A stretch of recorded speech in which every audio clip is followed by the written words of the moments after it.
अनंत सुख सम्राट आदि सदगुरु, सर्व आत्माओं के सदगुरु, सर्व सृष्टि के सदगुरु सुखराम जी महाराज धन्य हो। परम दयाल सतगुरु दरियाव जी महाराज धन्य हो। परम दयाल सतगुरु बाबा जी महाराज धन्य हो। टालनपुर गुरुधाम ने बारंबार प्रणाम स्वीकार हुए। राम सभा में राम राम महाराज, सभी को मेरा बारंबार राम राम साहब, सभी को मेरा बारंबार प्रणाम। ऐसा भेव बताव जो सिमरत गुरु मेरा, ऐसा भेव बताव जो सिमरत गुरु मेरा, राम मिलो इन देह में काटूं विष जेरा, राम मिलो इन देह में काटूं विष जेरा, कुदरत तेरी साईं मुझे लकियन जावे, कुदरत तेरी साईं मुझे लकियन जावे, मोमन ऐसी उपजे कैसे हर पावे, मोमन ऐसी उपजे कैसे हर पावे, ऐसा भेव बताव जो सिमरत गुरु मेरा, राम मिलो इन देह में काटूं विष जेरा, देह स्थूल नारो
ऐसा भेद बतावजो सिमरत गुरु मेरा ऐसा भेद बतावजो सिमरत गुरु मेरा राम मिलो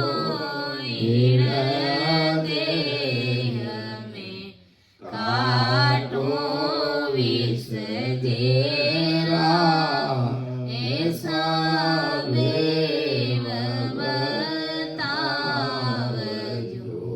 सिमरत गुरु मेरा। तो अपना विषय सौदागरी ग्रंथ रहेगा। तो हम इस संसार में क्या करने के लिए आए और हमारा असली सौदा क्या है, कौन सा असली सौदा हम इस संसार में करने के लिए आए हैं। तो महाराज हमें सौदागरी ग्रंथ के माध्यम से अपन सभी को क्या समझाने जा रहे हैं कि सौदागरी चल्या जीव सोदे भरत खंड में आया के एक कर गया लाभ कमाई के एक मूल ठगाया के सौदागरी चल्या जीव सोदे भरत खंड में आया के एक कर गया लाभ कमाई के एक मूल ठगाया। इस संसार में लोग जैसे छोटे छोटे शहरों से छोटे छोटे गांवों से व्यापार वाणिज्य करने के लिए कमाई करने के लिए बम्बई सरी के बड़े शहर में आते हैं। देखते हैं अपन अपने ही गांव से, अपन भी गांव के ही रहने वाले हैं, लेकिन अपन शहर में आ गए। किस लिए आए? अच्छी कमाई करने के लिए, धन कमाने के लिए आए। तो गुरु महाराज फरमाते कि इसी प्रकार संसार में अपन लोग देखते कि छोटे छोटे गांवों से लोग मुंबई सरी के बड़े शहर में आते हैं धन कमाने के लिए। और आने पर कई लोग हैं जो लाभ कमाई करते हैं और कई है जो लाभ कमाई करने के लिए जो मूल पूंजी अपने गांव से लेकर के आते हैं वो भी घमा देते हैं। यानी दो लोग गांव से आते हैं। गुरु महाराज फरमाते हैं कि दोनों ही अपने गांव से मूल पूंजी साथ में लेकर के आते हैं कि हम वहां जाकर के इस पूंजी से धन कमाएंगे, यानी बड़ा व्यापार करेंगे, बड़ा बिजनेस करेंगे। तो एक तो क्या करता है, बड़ी समझदारी के साथ में, बड़ी होशियारी के साथ में अपना छोटा सा धंधा लगाता है, व्यापार करता है और उस व्यापार में थोड़ा थोड़ा फायदा होता है तो थोड़े से वो फिर बहुत बड़ा व्यापारी बन जाता है। खूब सारा धन उनके पास में हो जाता है क्योंकि वो मेहनत करता है, तो खूब सारा धन उनके पास में हो जाता है। और कई होते हैं जो मूल पूंजी गांव से लेकर के आते हैं कि शहर में जाएंगे और बड़ा बिजनेस करेंगे, व्यापार करेंगे, धन इकट्ठा करेंगे, लेकिन सावचेत और समझदारी होशियारी नहीं बरतने के कारण वो उस धन को खाने पीने में, ऐश मौज आराम उनमें वो गंवा देते हैं, खर्च कर देते हैं। तो गुरु महाराज फरमाते कि इसी प्रकार संसार में सतरूप साहेब से सभी जीव सासा रूपी पूंजी लेकर के आए हैं और सभी एक सरी सी पूंजी लेकर के आए, लेकिन अपने कर्मों के कारण वो समय से पहले ही चले जाते हैं। यानी सासा रूपी पूंजी संसार में लेकर के आए तो राम नाम की कमाई करने के लिए संसार में आए। तो कई लोग तो सावचेत और समझदार होकर के सतगुरु जी महाराज की शरण में जाकर के भक्ति का भेद लेकर के रात और दिन सांस उसास में राम नाम का जाप करके जीते जी परमात्मा के देश की प्राप्ति कर लेते हैं, यानी अमरलोक के वासी बन जाते हैं। उन महासुखों में जाकर के मिल जाते हैं जहां पर सुख ही सुख है, दुख मांगने पर भी नहीं मिलता है। और कई लोग होते हैं जो अपनी मूल पूंजी यानी सासा रूपी पूंजी को इस संसार में गंवा देते हैं, व्यर्थ में ही खो देते हैं, थारी मारी इधर उधर व्यर्थ की पंचायतियों में और शब्द रूप स्पर्श गंध इन विकारों में और कुटुंब परिवार के मोह में लगा करके वो अपनी व्यर्थ में ही पूंजी गंवा बैठते हैं। तो गुरु महाराज फरमाते हैं कि इस प्रकार संसार में लोग आते हैं और अपनी सासा रूपी पूंजी को ऐसे ही खत्म करके चले जाते हैं। तो इसी प्रकार जीव देश से यानी 13 लोग महामाई प्रकृति ज्योति अजर आनंद वजर इखर और यम लोग सदा के लिए शिव ब्रह्म महाशून्य पार ब्रह्म साखारी 3 लोग 14 भवन और 6 पुरियां यम लोग सदा के लिए आवागमन के काल से दुख से निकले और अनगिनत महासुखों में जावे, ऐसा सौदा करने के लिए मृत्यु लोक में भारत देश में मनुष्य शरीर लेकर के जीव आता है और ऐसा देह धारण करने से राम नाम यानी काल के दुख से निकलने का परमात्मा का नाम उनको प्राप्त होता है।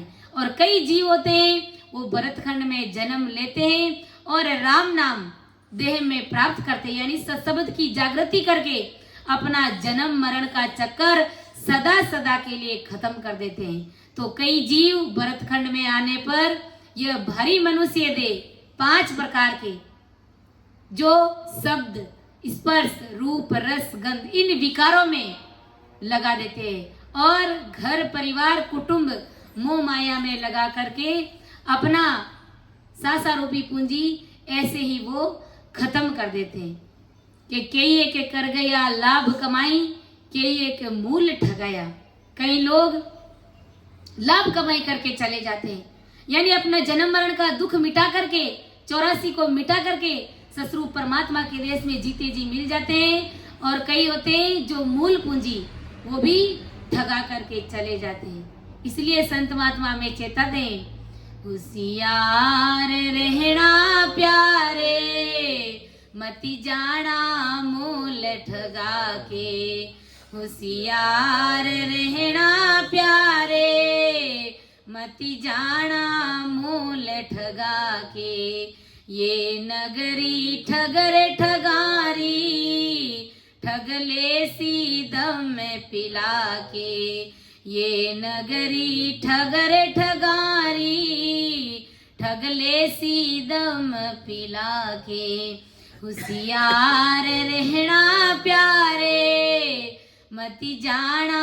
मूल ठगा के, अब रखना तू होशियारी आ तृष्णा बड़ी ठगारी, अब रखना तू होशियारी आ तृष्णा बड़ी ठगारी, सब भूखिया भिखारी तुझे धन का लोभ दिखा के, होशियार रहना प्यारे मति जाना मूल ठगा के, ये नगरी ठगर ठगारी ठगले सी दम पिला के, सब जगत किया दुखियारी फिर भी सबको भय प्यारा, सब जगत किया दुखियारी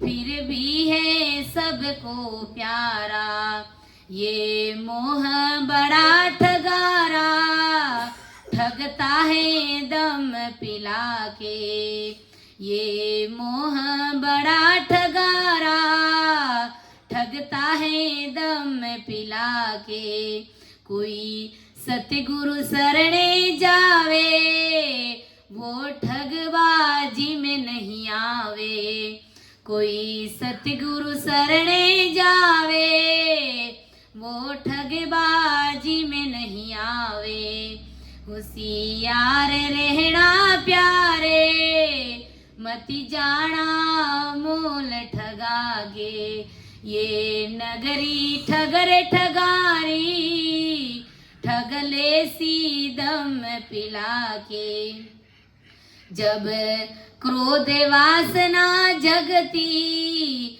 दिखलावे तेरी मेरी, जब क्रोध सबन्यो बेरी दिखलावे तेरी मेरी, ठगता करे नहीं देरी आपा की सुधी बुला के, होशियार रहना प्यारे मति जाना मूल ठगा के। तो इस प्रकार ये संसार ये ठगने वाली एक तरह की नगरी है।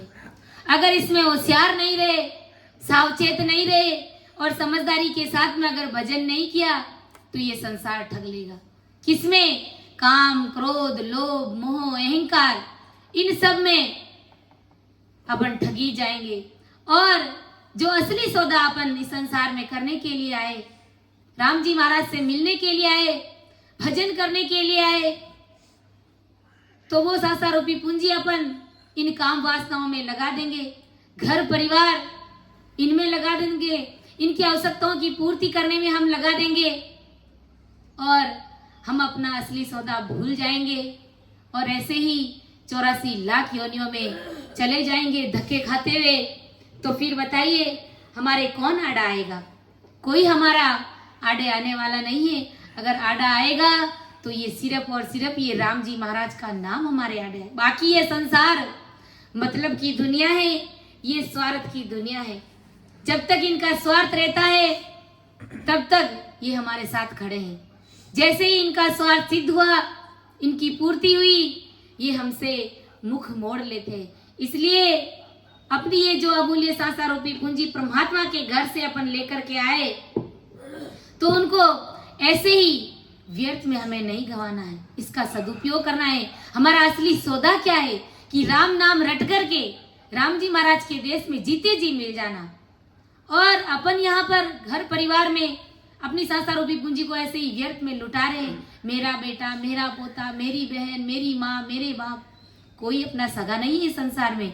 तो गुरु महाराज क्या फरमा रहे हैं आगे कि इंद्रादिक ब्रह्मादिक बंचत ओ नरतन है भाई, राम भगत और साध समागम इसो लाभ इण माई।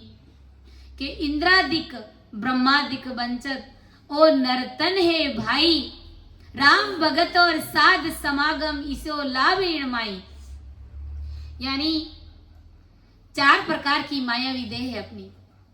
यानी होणकाल में पार ब्रह्म का सूक्ष्म ब्रह्म स्वरूप तन और 3 लोक 14 भवन में साखारी माया के 3 प्रकार के तन हैं। वो महाराज अपने को बता रहे हैं कि स्वर्ग के देवताओं का तेज पुंज की जो काया होती है, जिसमें जीव को मन चित्त या सुख मिलते हैं। जैसी उसके मन में चाहना हो जाती है, उसको उनका सुख मिल जाता है, उस सुख की प्राप्ति उनको हो जाती है। यानी मन चित्त या सुख मिलता है देवपुंज की काया में, देवताओं की काया में।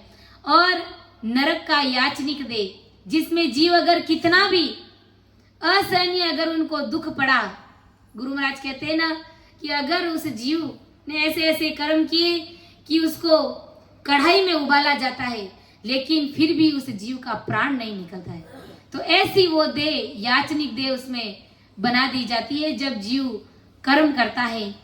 तो गुरु महाराज फरमाते कि देह से प्राण नहीं निकलता है और मृत्यु लोक में 84 लाख प्रकार के मल मूत्र के शरीर, जहां जीव को जन्म मरण यानी जन्म मरण अनचित्य आता है, पता ही नहीं चलता है कि कब मौत आ जाती है। ऐसे मल मूत्र के 84 लाख प्रकार के शरीर में ही एक मनुष्य शरीर है और यह मनुष्य शरीर ऐसा है, इसे मन चित्त या सुख भोगने वाला स्वर्ग का 33 करोड़ देवता तथा ब्रह्मा, बैकुंठ का नाथ विष्णु, कैलाश का राजा शंकर तथा उनके लोक के सभी देवता उनके लिए वंदना करते हैं। किनके लिए? उस मनुष्य देह के लिए। अब सतलोक का नाथ जो ब्रह्मा और बैकुंठ का नाथ जो विष्णु, कैलाश का राजा जो शंकर, इतने बड़े बड़े देवता जिन्होंने इस सृष्टि की रचना करी, वो भी इस मनुष्य देह के लिए सतरूप साहेब राम जी महाराज से प्रार्थना करते हैं, अरदास करते हैं, विनती करते हैं कि अहो प्रभु मानव तन दीजे, भरत खंड के माई, केवल भगति करा संत सेवा, और करा कछु नाई। जिन्होंने सृष्टि की रचना करी, जो इतने बड़े देवता है, जो इंद्र भगवान, जो 33 कोटि देवताओं का राजा इंद्र, वो भी सतरूप साहिब से इस प्रकार की अरदास और विनती करता है कि मुझे मनुष्य शरीर दो, और वो भी मुझे भरत खंड में दो, ताकि मैं संतों की सेवा कर सकूं और भक्ति का भेद लेकर के सास उसास में सिमरण करके मैं आपके देश की प्राप्ति कर सकूं। उनके पास में कुछ कमी है क्या?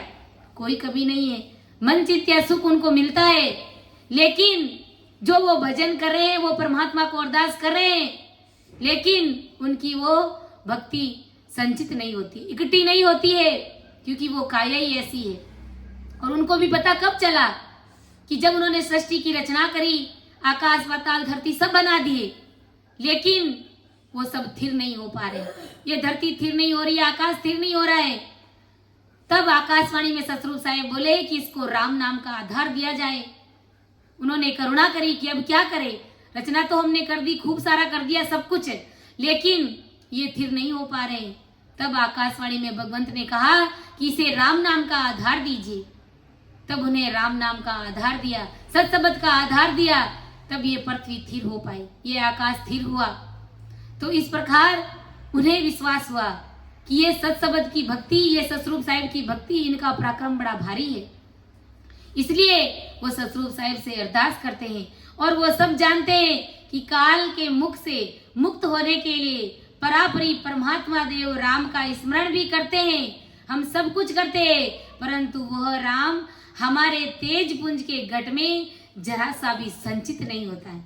वो भक्ति प्रकट नहीं होती है, वो कुदरत कला उसके घट में प्रकट नहीं होती है, वो कुदरत कला हमारे घट में प्रकट हो जाती है। इसलिए वो मनुष्य देह की चाहना करते हैं, और हमें ये मनुष्य देह मिला हुआ है, हमारे लिए सुनहरा अवसर है, और इस सुनहरा अवसर को अगर गवा दिया तो फिर वापिस दोबारा ये मनुष्य शरीर हमको मिलने वाला नहीं है। अब के चूक्यो डावे घणो पीछे तावसी, अब के चूक्यो डावे घणो पीछे तावसी, लख 84 रे माये मारे वो खावसी, लख 84 रे माये धकाबो खावसी, समझे समझे मने माये भजने सो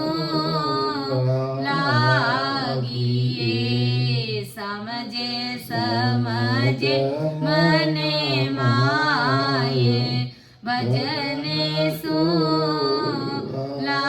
लागिए, काले बवे सिरे तो ये नींद सो जागिए, काले बवे सिरे तो ये नींद सो जागिए, हंसा छोड़े नी जग को नेय, जगत सो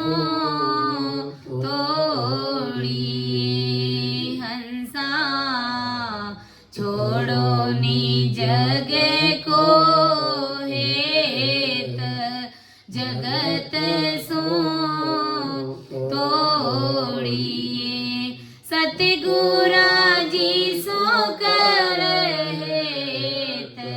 सायब दिस जोड़िए कर सते गुराजी सुहेत सायब दिस जोड़िए चेते क्यों निगिवारे ज्ञान सुने जोइए चेते क्यों निगिवारे ज्ञान सुने जोइए के सुख देव जी तो ये जन्म क्यों खोइए के सुख देव जी तो ये जन्म क्यों खोइए हंसा छोड़े निज जग को ने जगत सो तोड़िए कर सते गुराजी सोहेत सायब दिस जोड़िए सते गुराजी सो कर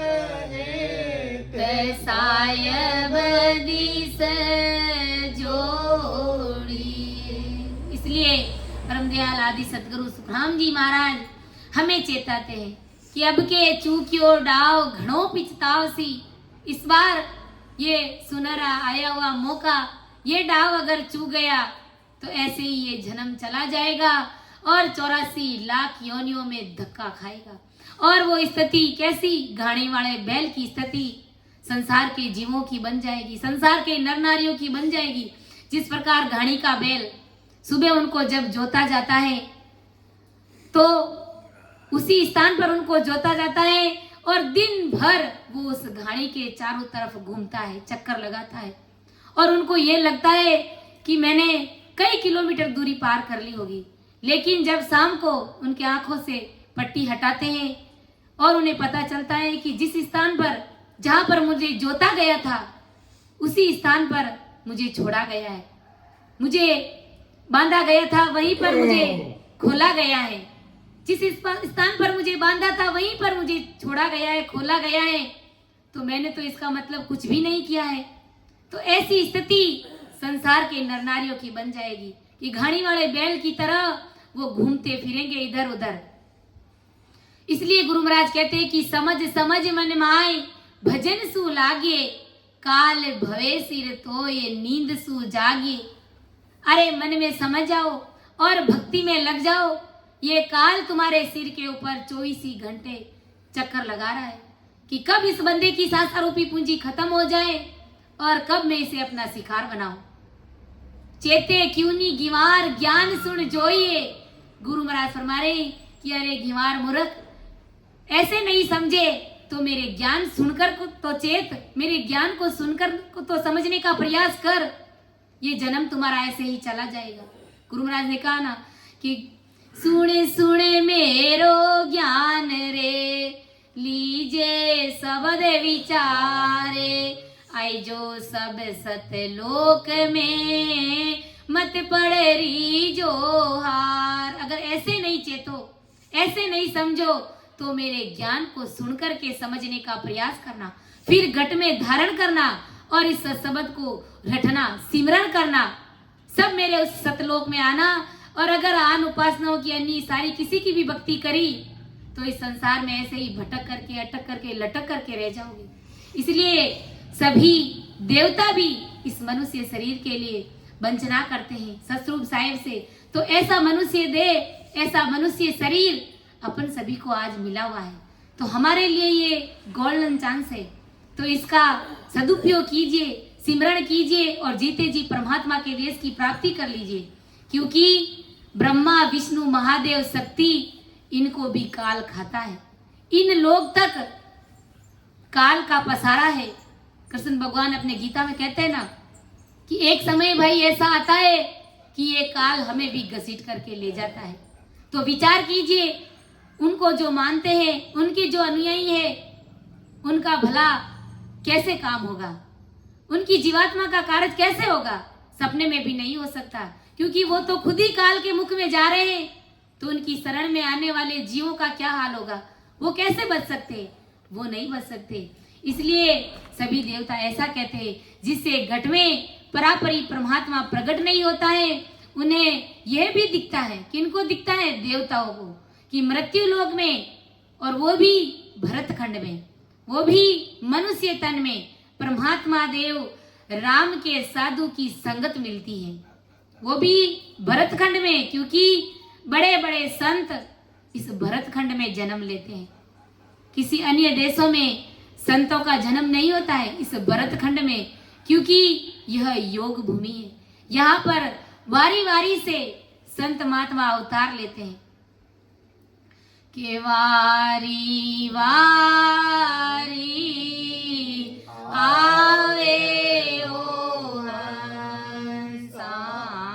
का, जे वारी वारी आवे ओ हंसा का, संते बड़ा मारा, जे संते बड़ा मारा,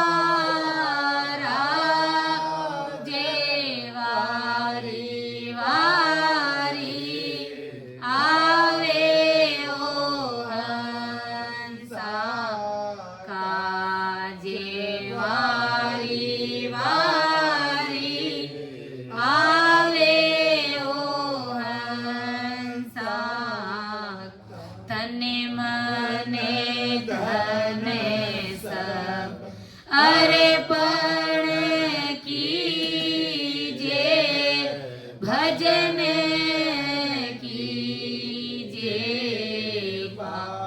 जे राम राम भजन कीजे, सत्य गोरा बीचे मैं बिक जाऊं, सत्य गोरा बीचे मैं बिक जाऊं, परतन आओ मांझे, परतन आओ मांझे, वारी वारी आवे ओ हंसा का, जे वारी वारी आवे ओ हंसा का। तो बारी बारी संत महात्मा हंसों को काल के मुख से छुड़ाकर परमात्मा के देश में पहुंचाने के लिए संत महात्मा इस भरतखंड में जन्म लेते हैं। हंसों का उद्धार करने के लिए जीवों का उद्धार कर ली। तो जीवों का क्या फर्ज बनता है कि तन मन से उन संतों के चरणों में सरेंडर हो जाना है, क्योंकि सरेंडर हुए बगैर सतगुरु जी महाराज की मेहर उन जीवों के ऊपर होती नहीं है। उसके लिए तन मन से धन से सरेंडर होना पड़ेगा। अब कोई सोचेगा कि तन मन धन से कैसे सरेंडर होए? क्या तन को ले जा करके, इस शरीर को ले जा करके सतगुरु जी महाराज के चरणों में ही बैठ जाए, उनकी सेवा करे? नहीं, इस तन को भक्ति में लगाना है, और ये मन, इस मन को भी सिमरण में लगाना है, भजन में लगाना है। इस मन को सतगुरु जी महाराज के प्रति भाव में लगाना है, सतगुरु जी महाराज के प्रति भाव बनाना है। और धन कौन सा? संसार का कमाया हुआ धन सतगुरु जी महाराज को नहीं चाहिए। अगर धन है तो इस प्रकार सत्संग का आयोजन करना है, हमें सत्संग का प्रोग्राम रखना है, ताकि इस धन से बहुत सारे जीव सत्संग में आए, ज्ञान चर्चा सुने और अपने घट में कुदरत कला सतरूप साहिब की सत्ता को प्रकट करे। तो इस धन का ऐसे उपयोग करना है। बाकी जो हमारा धन सतरूप साहिब के घर से अपन लेकर के आए, जो सांसा रूपी पूंजी, वो धन हमारा असली धन है। उस धन को सिमरन में लगाना है, भजन में लगाना है। जब इस प्रकार से संतों की शरण में अपन सरेंडर होंगे, तब वो सतरूप साहेब हमारे ऊपर मेहर करेंगे। गुरु महाराज ने कहा है, मेरी जो इन बात सुन ली जो नर नारे, मेरा होए मौको मिले तो पावे दीदार, तो पावे दीदार निज मन सु पोलाई, तब प्रगटे तन माये अखंड नख चक बिच आई, सुख राम कहे इन रीत बिन हंस न उतरे पार, मेरी जो इन बात सुन ली जो नर नार। गुरु महाराज क्या फरमा रहे कि मैं इस बात से रींझता हूँ, मैं इस बात से खुश होता हूँ, संसार के सभी नर नारी सुनो कि मेरा होए मोह में मिले तो पावे दीदार। अगर कोई शिष्य आकर के निजवन से मेरे ज्ञान को धारण करता है तो उनको सतरूप साहिब का दीदार कराता हूँ और उनके घट में सतरूप साहिब की सत्ता प्रकट होती है। तो पावे दीदार निजमन सुपोलाई, तब प्रगटे तत् माय अखंड नक चक विचाई, तब वो सतरूप साहिब की सत्ता उस शिष्य के घट में प्रकट होती है और नक से लेकर के चक तक 3.5 करोड़ रुमावड़ी में उनके भजन होता है।